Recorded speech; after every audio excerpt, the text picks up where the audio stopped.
What's happening, everybody? This is Mr. Unit again, and today we're taking a look back at the original Metal Gear for the MSX, following on from a video I had the other day about the sequel, Metal Gear 2 Solid Snake, and just looking at the callbacks from the later seasons into the original pieces from the game. So here we have, pretty much shot for shot, the Nikita missile getting used against the electrified floor so that you can cross through it just like you could in the B1 lab in Shadow Moses. One thing that they definitely did later on was scale back the use of it, particularly in boss fights, because for every non-mech or non special boss that I fought during this game, yeah, whether it is this Raven knockoff Machine Gun Kid or the Proto Fury in the Fire Trooper, the Nikita allowed you just to sit back and turn them into absolute bloody mincemeat, which was handy. None of the bosses were particularly challenging in this, but the Nikita definitely made it a lot easier than it would have been otherwise. This I loved. You equip your cigarettes, the laser traps appear. None of us getting close to it so you can see the lasers appear. You just equip them and all the lasers are suddenly visible as if you have puffed a massive vape cloud in the room. You can also, for the good of your health, use the infrared goggles, which you pick up later on in the game. However, the cigarettes allow you to do it early on. Another callback to the B2 level of Building 1 in Shadow Moses, or just under the tank hangar where the armory is the ability to destroy walls. When you're first captured and placed in a cell next to Grey Fox, who's also been captured, you can punch through the walls. You've got to walk around the room and punch the wall several times until you find one that will break, exemplified by that little question mark floating next to your head. Unlike Metal Gear Solid, there's no different colour, there's no easy way to see, and from here on out you are going to have to use your plastic explosives rather than punching through the walls. This is the first time and last time during the game that you see Grey Fox. I kind of assumed from canon that he was a bigger part of it, but that's him. Next time you see him, you're fighting him in minefields. The cardboard box, the origin of it, right back here, allowing you to sneak past cameras. I mean, beautiful nostalgia. However, fast travel in Metal Gear is not fast travel, it is a hindrance. If you get into the wrong truck, the truck will move and take you back further in the game. Despite my valiant efforts to don the cardboard box and get taken to wherever I wanted to go, it just did not happen. It wasn't a thing in this game. It was introduced in the sequel.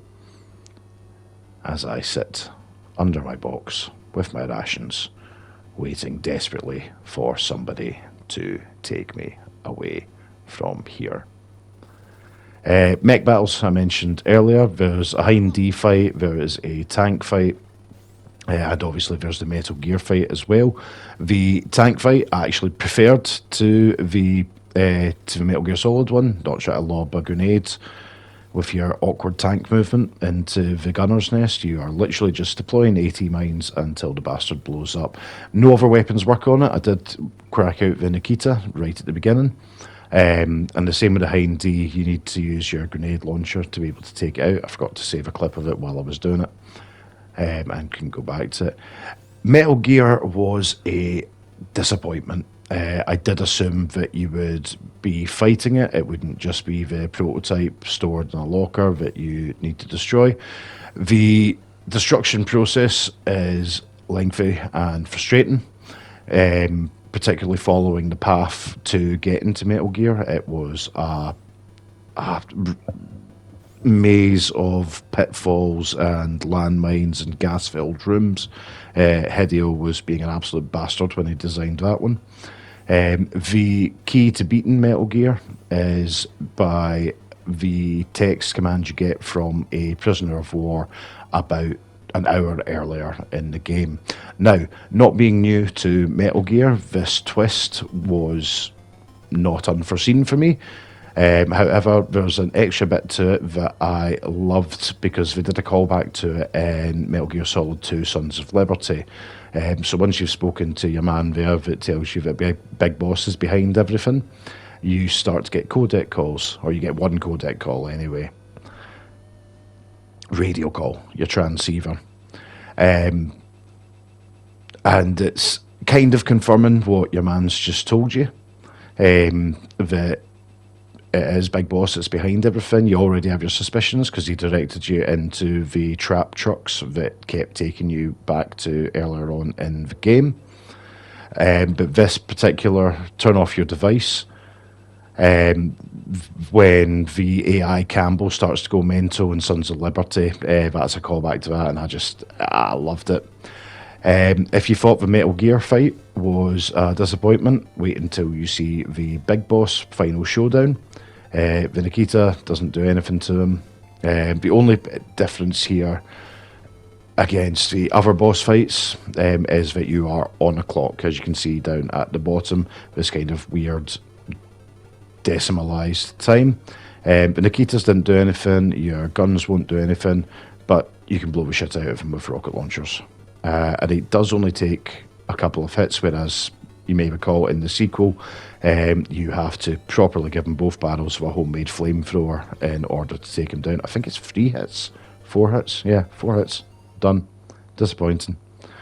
But obviously that's on me. I played it the wrong way round. I played all of the new ones, and then I played Metal Gear 2 Solid Snake, and then I came back and played this one.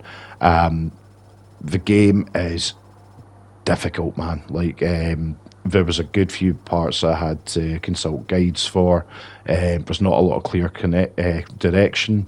Your codec calls are based on the room that you're in, so there's not a lot of information to help you get by it. But still thoroughly enjoyed it, and I'm loving all these callbacks.